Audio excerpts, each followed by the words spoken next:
Hey, what's up guys, welcome to the SQL tutorial, and in this tutorial we will be looking at the insert into. Okay, so insert into is used made using the SQL statements to insert the new records in the table. Okay, so this is used to write anything to the table. So first of all you have to make use of the insert into keyword. Then to specify the name of the table. Then to specify the names of the columns. Then you have to make use of the keyword values, and then you have to specify the values, and last semicolon.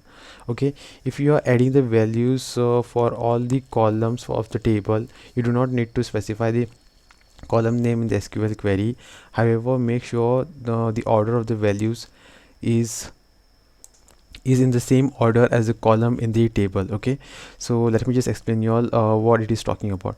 So if suppose let me just talk or specify this with the help of the example only. Let me just take this example.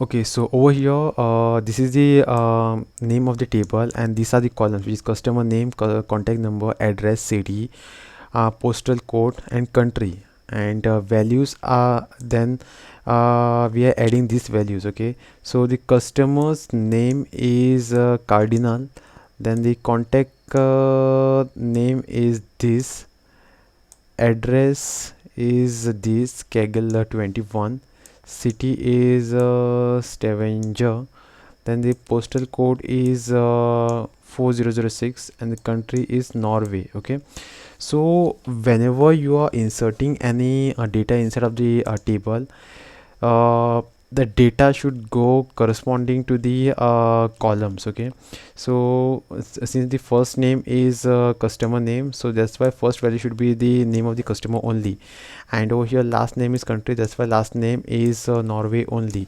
Second last name is value, this column is postcode, that's why second last value should be the postcode only. Okay, so this is how value should be added.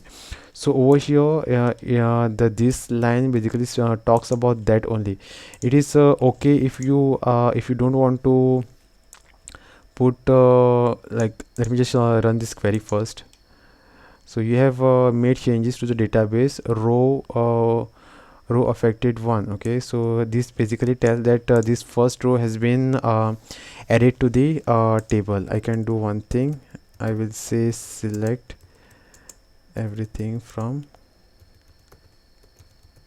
customers.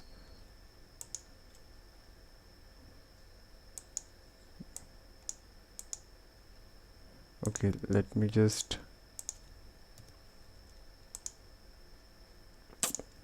what is going on, let me just run it now.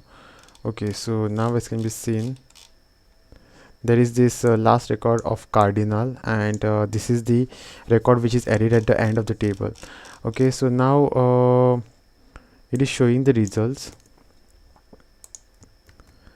Now it is okay if you don't want to specify the names of the columns over here.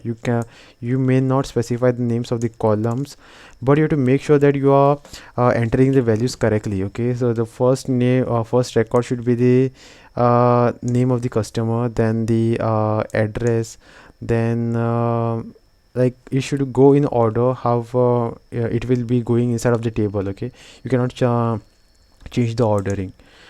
And next, this is the demo database, and this is the values which were added, and insert the data only in the specific columns. Okay, so if you want to add data only to the specific columns, then you can do that by specifying the columns over here and then the corresponding values. Okay, the following SQL statement will insert the new records, but only insert data in the customer name, city, and country column. Okay, so customer ID will be updated automatically. Over here you don't have to specify the customer ID. Customer ID is automatically updated. Yeah, that's all. This is all about the SQL insert, which is used to insert data inside of the tables. Thanks for watching.